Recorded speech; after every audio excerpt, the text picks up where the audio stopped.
called safe sex. Ooh, look how big it's getting. Carry on.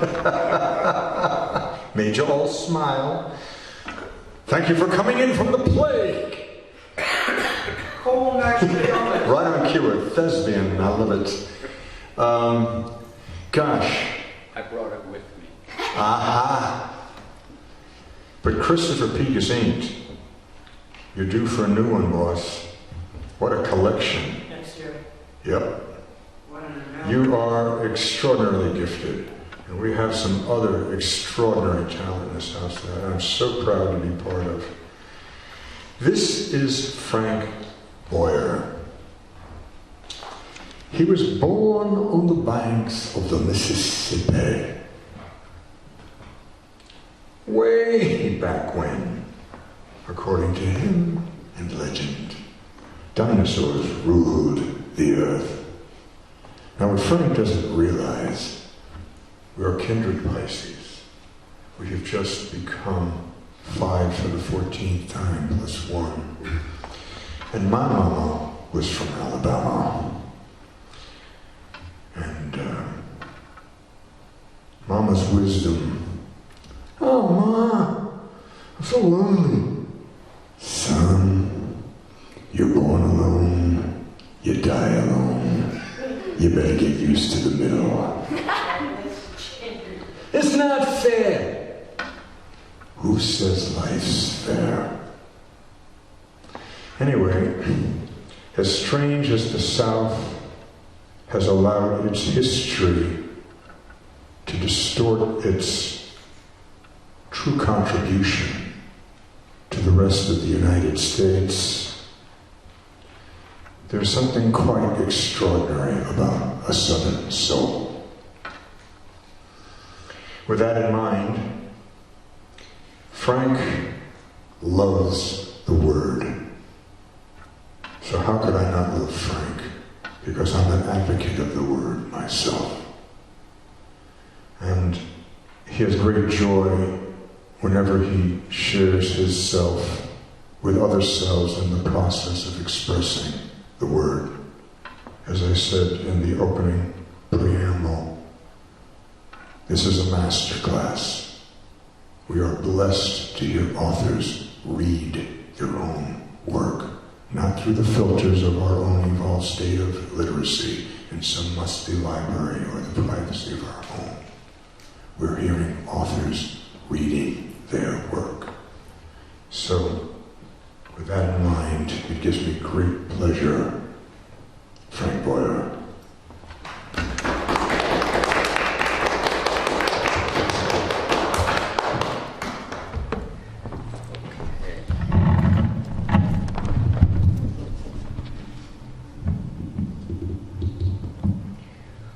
Okay.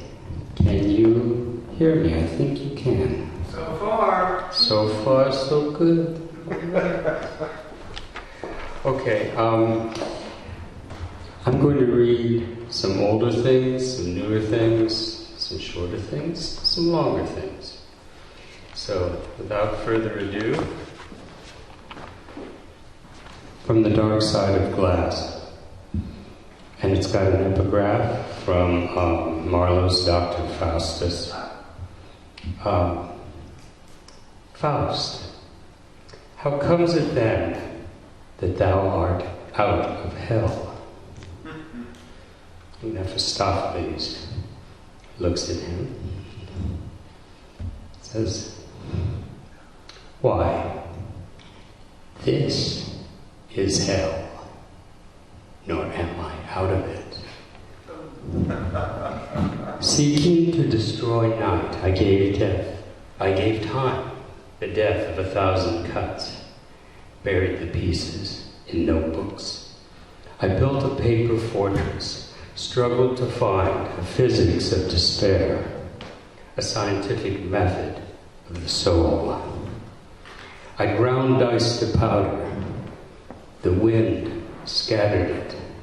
Black hail beat down on pale green shoots. I gave ideas short fuses as I wired in the cell phones. my visions exploded. Curses shrapneled through my mind. I am the ghost of midnight bus stations, the phantom of the airport. I travel on a forged passport, clutching tickets to lands that do not exist. I seek my world in the night's dark mirrors. I steal my image from the dark side of glass. Okay. This next one I wrote. This is it's kind of a country song. I wrote this before I ever read Charles Baudelaire, but after I read him, I realized that I was kind of channeling him at the time I wrote this. Time. If at my wrist my hands I clip, reaching out to grasp at you, fold them together, morning glories struck by too much sun or night, place them in a mailbox by some damned nostalgic lane. If I with pliers crush and twist my voice box calling out your name, if, crystal sizzle sliding down, molten glass I pour into my ears, if I with railroad spikes impale my eyes, if then in darkness I recline, a white-hot angel on a cloud of pain, and strum my own dull harp of pride, Master, will you then deign to give one lucent, darkness-piercing kiss, that I might from child-crushing lips taste pleasure's final nectar?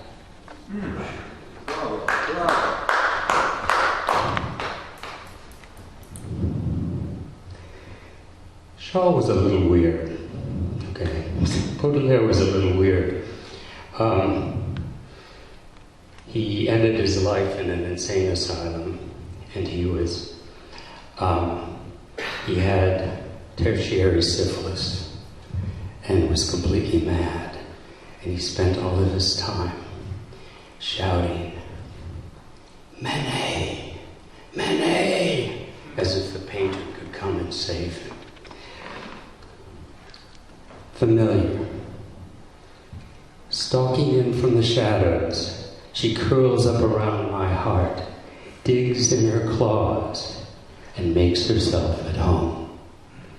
With night-wide eyes, she watches me, breathing my breath. She bats my lips with plush box paws, traps my words, and plays them to death. When I caress her blue-black fur, her purr is a whisper that echoes through my veins, a murmur of thunder in the distance of a dream. Okay. Waking. My first waking glance solidifies my dreams, full of alarm clock atrocities, agonies of pursuit, scenes from unwritten novels, plots for gravestones.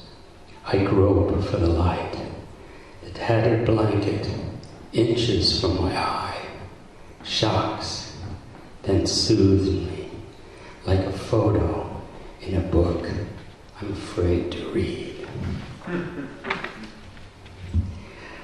Okay, this is a little one. This is my one of my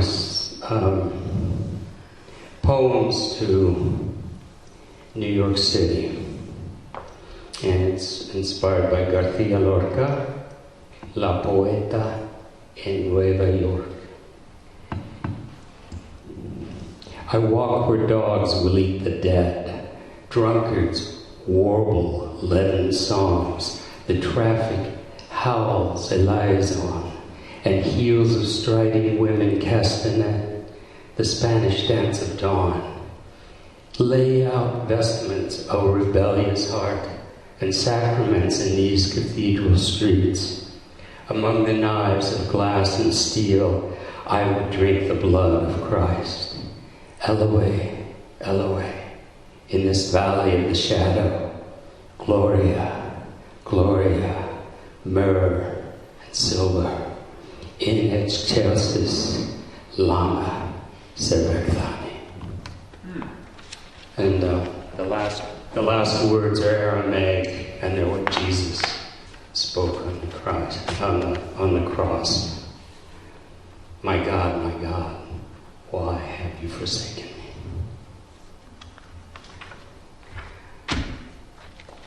Oh, I think I won't read this one. Why not? Eh. Go for it. Okay, all right. Yes, word, all right. This is called Chenonceau Suite, and Chenonceau is a chateau in France, and it's this was written at that location to someone I knew at the time. In the chamber of the Medici, I found your hip curve, and when I returned to look again, shape of breast, weight of arm, and even something of your eyes, remembered here at Chenonceau, from a dawn that could have been like any other. I was homing on the world, leaving dreams perhaps like those I find I now dream here of you. Dreams like that of Adam, soon to rise, shoulder his hoe, and trudge out to his fields. Desert dust rising from beneath his scarred heels.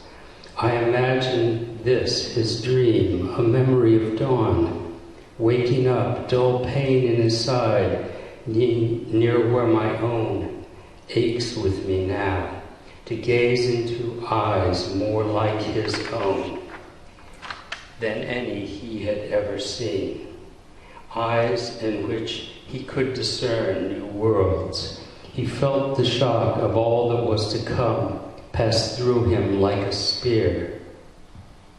Forgive me, dear. I lost myself in images again. Abandoned you like the time we fought in the street, and people passing turned to watch me walk away. Where was I? Waking up.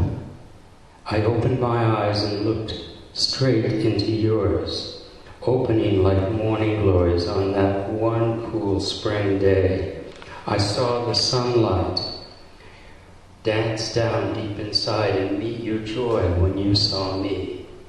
In that last blank moment of my life, I know in me that look will live. Part 2. The School of Love, a second look. One clever hand, swallow swift, nests on your lover's arm. I'm back again to see if the one, to feel that touch. I am that one. Yes, that's my heavy calf, and my curls fringe the helmet. But does that line, born where shoulder joins breast, sloping down along the ribs, belong to me? And is that all my face, bent over Cupid, who between us reads what could be one of my endless, heart-struck and confused letters to you? Yes. Yes, that man is me. That Cupid has to be our child. And you can love no other loving me still. Is that the way my temple joins my brow? Is that the way my lips fold in a smile? On the bridge. Part 3. Outside the chateau, built like London Bridge, is falling down this damn gray day, threatens rain. 3,000 miles away, perhaps, You're waking up from one of those nights you seem so much to need. The wind across the water blows a vehement whisper through the trees, tossing threadbare questions side to side, suspicious, susurrant tones that rise and fall like tides along a shore. Here an hour ago, I saw two try to row a rented skiff.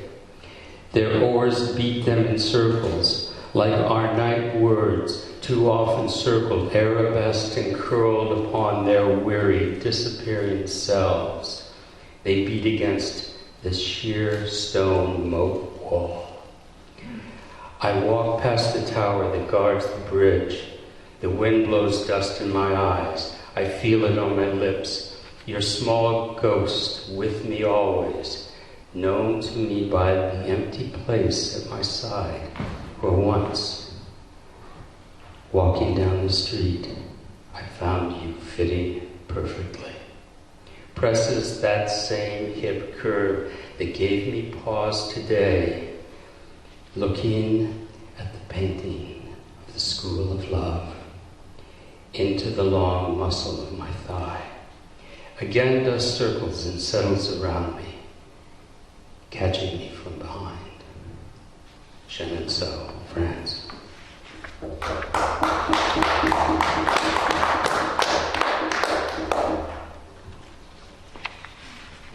Frank, rock. Okay. Here's a little lyric about someone I once knew. It's called Against the Night. And it has an epigraph that from a poem that I wrote to this person. You and Mike. Oh, Mikey. Oh, okay. This has an epigraph from a poem I wrote to this person before, and then this is a poem to the same person. And the epigraph is, and every fumbling move we made becomes like crystal. In my mind I see you smile on the night I found you by the fire. The sea beats up across the coral to touch the roots of shadow trees. The wind speaks in the sea-grayed leaves. You play your new guitar and sing of fire and rain and sunny days. As through a telescope reversed, I see us golden with firelight, each with a fate we cannot guess, clear and small against the night. Here, here.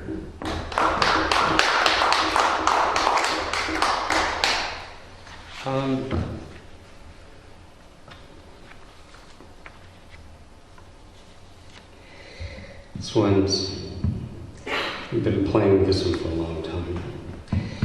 And the title now, at this point, is I'm a stranger here myself.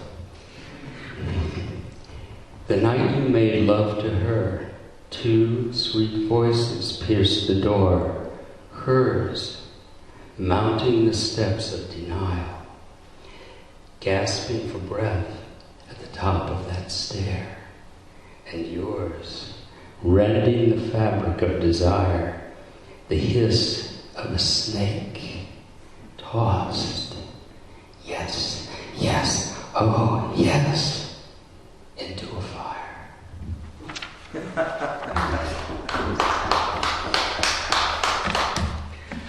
Okay, I'm going to read a couple of longer pieces. They're elegies to a couple of poets that I knew. Actually, one of them, Pauline Ukmanovich, I think the last time I read in this room, I was a feature with her. And she passed away this past summer in an accident. And, you know, you get that text and you say, oh my God, what? For Pauline, an elegy. First the email, then this text. Have you heard the news about Pauline? I texted back, yes. I'm shocked. That feeling still sinks into my life. How can this be that you are not among us now? How did this happen? What trick of light or time? Anything, anyone it seems, at any time, can be taken away. I remember your poem about looking through your father's field glasses after he was gone. She read that poem here. And how strange that felt to you. You described the distant fringe of trees, I believe. But then again, I might be wrong. Memories can shimmer, and what might make a good poem emerges from the mist. When it is time to pull something together, like this poem, maybe I just want to tell myself I have a feeling now for how that must have felt for you. Small, slim, bright, fierce, friendly in your focus on the task at hand, infinitely reserved, you seem to me possessor of vast, star-shot vistas. There you were, always early for everything, always ready and more than ready. How can this be that you are not, have fallen asunder like so many fragments of time, so many shard-like moments, so many impressions and memories that cannot cohere? I remember your story of writing poems in chalk on the sidewalks of springtime Iowa City, where you were part of that writing program crew, carefully lettering each line, wiping it out with a wet rag where you'd made a mistake, and all around the corn and soy fields just beginning to burgeon into a green that matched your green life. You said it was an act of giving, of presence to the people and the word, a coming together in that strange Midwestern, nearly nowhere place where scarcely anyone knew there lived among them the angels of our lapsed American poetic heaven, toiling away like you to bring into being a new way of speaking for us all, crying out in the night of a street, a place, a mind, narrow, but what was there, a starting point, its walls reverberating, shaking like those at Jericho, struck by the sanctified sound, commanded, demanded. You chalked the words onto the sidewalk. I imagine some passers-by walking through them, some stepping aside to give you and your poems room, but moving on, heading to the 7-Eleven, the drive-in, and one or two stopping to read, their eyes scanning above your bent frame, intent, all of you stretched out over the warm, late afternoon spring concrete, writing out your poem. You left them there, where the passing feet must have blurred, effaced them. Perhaps the last traces were taken by the rain. And then there was that time you told the story of how you and another poet pal jumped into his car and drove straight from Iowa City to Austin for a poetry reading by one of the big poetic stars. I forget which one. After the reading ended, you two staggered out to the car, climbed in, and fired her up. And the two of you drove all the way straight back, scarcely drawing a free breath between going and coming. It was an adventure, just like Cassidy and Ginsberg in the green automobile. That was back in that time when the pulse of life was strong in your heart, so strong your body seethed with it, spilling it out in floods across the mind. Telling that story, you shook your head gently. We were young, you said. I know you had so many more stories to tell, like all of us. But knowing that, what do I know? I'm not sure how much of what I've said I made up and how much you told me. People change. They grow within your life. They find their way in and through you, and then they fade. Maybe Proust was right, and no one knows anyone, not even themselves, their selves. It's not a game that's taken away. Pauline, what can I say? Will anything make any difference?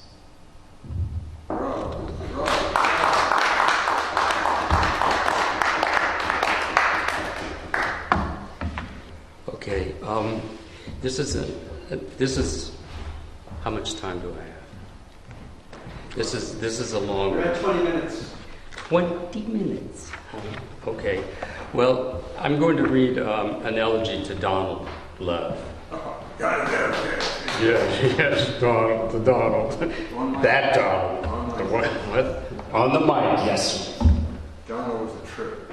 Donald was a trip, yeah. So this is an elegy to Donald. 1936, 2018. And I've got a couple of little pieces of stuff in the beginning of this that I pulled together. One is a quote from André Gide's journal, October 13th, 1874. There are minutes, hours even, when the passive virtue of the humble man again seems to me the most beautiful. And one from Allen Ginsberg. I once called him up on the phone. I knew him in the city, and I once called him up on the phone. And he said, I asked him, "How have you been?"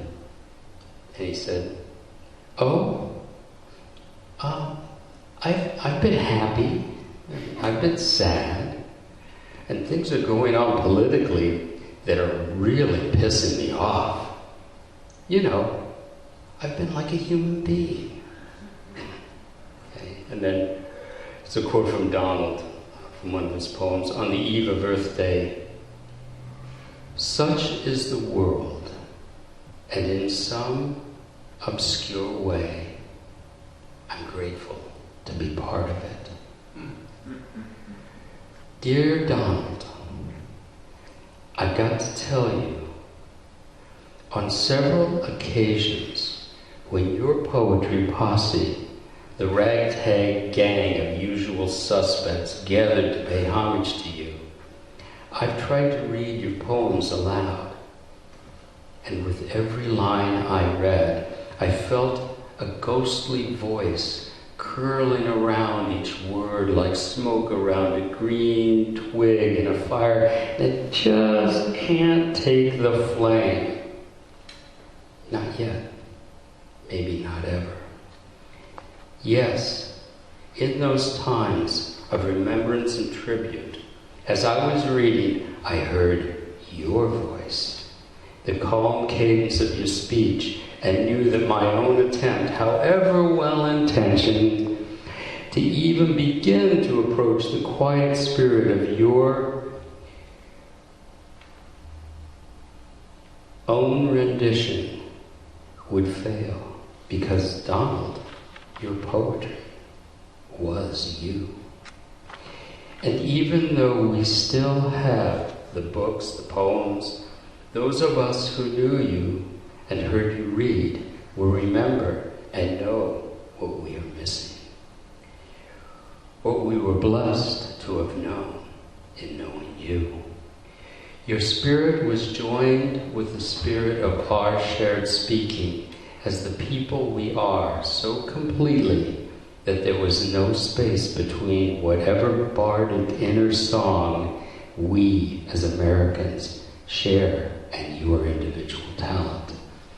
And there was another voice I'm ashamed to mention here.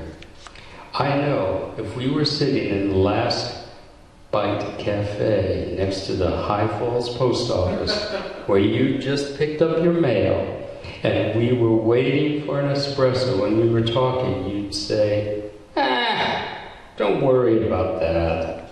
And so I'll tell you. time after time, as I read your words, gazing out over the audience of your friends and admirers, soldiering on, a still small voice, not yours, but one sickeningly familiar, would whisper in my ear, informing me that at every turn of phrase, that the falseness, failure, sheer fuck-uppery of my reading was not even coming close, and that it mattered. Those little weasel words were spoken by my inner voice, the one that speaks to me on those really rocky mornings when I struggle out of bed, wrestle with just getting my cats fed and making tea and without burning it, and heard that voice this morning say, "You're really fucking up here. You should have put down the food before you put the water on to boil. Look at them looking at you. You're making them wait. You clumsy, cruel asshole. Get it together." I hear it now, even as I write or as I intone these words, saying, "Who are you kidding? That can't work. Or that. You're wasting everybody's time." That voice is so unlike your way of speaking, of being, steeped in gratitude, bathed in wry good humor, in spite of every sorrow and suffering. "Attention must be paid," Willie Loman's widow said, as I am sure you would remember. And so, Donald, I'll do my best. These words are going to have to be my out-of-balance, tottering way to honor you. To you I will devote my faltering, stumbling steps through your poems, through this poem. I promise you I'll do the best I can, inspired by your ever-magnanimous example, thinking always of your deeply felt fallibility, held up like a faded flag to breeze and tempest. Donald, let me, thinking of you, think of how I can work even that little niggling, nagging voice into this poem. Help me, by your example, make of my failure an offering, an appreciation, a note of thanks. What can I say here in this poem to you now? Should I tell you about my first trip to see you in the hospital? I don't think you'll remember, so I don't have to worry. It won't bore you. Beset by years of alcohol-fueled malnutrition and vitamin deficiency, you didn't recognize me, couldn't focus, writhed in agitation on your bed. You knew I was there, but all you could say was, "This is a really rough place." I'm sure you were right. 3 professionally cheerful nurses came in to care for you, swarmed around your bed. There were notes on a whiteboard that told the story of your humiliations, your dependence, your need for them to care for you. With a heavy heart, I walked out into the summer afternoon. So much, I thought, so much is gone. I dreaded to think where it could end. The next time I came to see you, you probably don't remember again that I was there because your hospital room was filled with poets doing a reading. Not for you, but with you, just like always. And I believe, I'll always believe, you were reading some new poems. It seemed like a miracle. I squeezed myself into the last edge of a too small space, suffused by hipster angel light. Harvey Kaiser, your jazz saint best of possible friends, filled me in. A young doctor had loaded you up with vitamins. Things were looking up. When the reading ended, I walked away into an afternoon that sang to me of how we never can know what can be if we only pay heed and we believe. It seemed anything was possible. It seemed you would be home soon, and soon would be enchanting us again with poignant drolleries and lines that cut through cant with your shining emotional edge. We both know it didn't last long. Out to the nursing home for the rehab program, then hopefully out to the street. But no, back to the hospital, pulmonary distress. Then you were gone. Donald, Somehow I feel I don't have much time. I feel these words are leaving me, vanishing like smoke, like Dylan's Pretty People. Let me just tell you now that in my heart, no matter what anyone tells me, you were reading new poems with your friends there in that bright lit, stark room, softened in a glow of the memory of human caring, of comfort, of the making of a place for all of us in this world of hard edges and anger and lies. I will always believe that you were sharing with us once again your visions. Donald, let me say that your endless sorrow for your lost beloved still gleams in this dark world. You were not afraid to love your Lilith unto death, and then you carried your sorrow with you every day. I know we all knew from the way you read her poems, at least one or two, at every reading that you gave, and now that sorrow seems a talisman to me, a constant symbol of an endless ache. We all need to find our way to be subject to, whether willed or no. We all must stand ready, and when it comes, find the courage, as you did, to live on. After all, you did live on, and in your generous spirit gave of your injured heart all you could to show us how that deepest human task should be performed. You were so simple and so clear.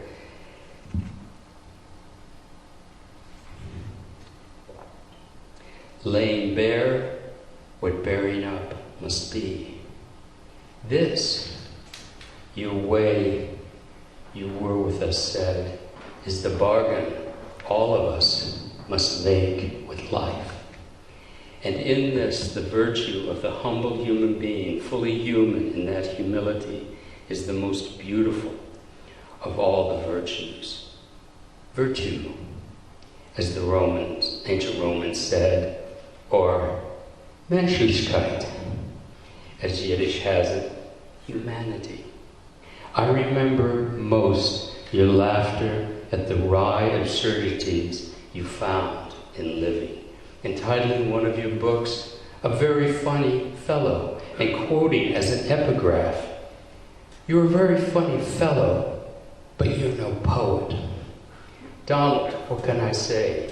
Even there, in your wry way, you were, and still, wherever you may be, you are, certainly between these pages, your pages, that I shuffle through as I write these words, hearing as I read your voice and seeing you as I saw you, reading new poems, somewhere, forever, as you were doing in that hospital bed. Donald, you lie now beside your love, at last rejoined.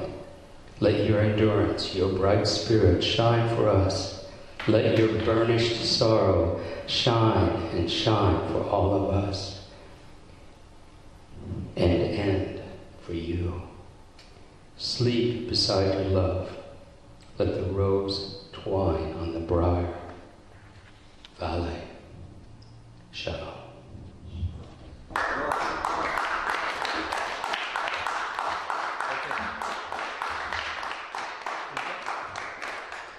Thank you. Thank you, everybody.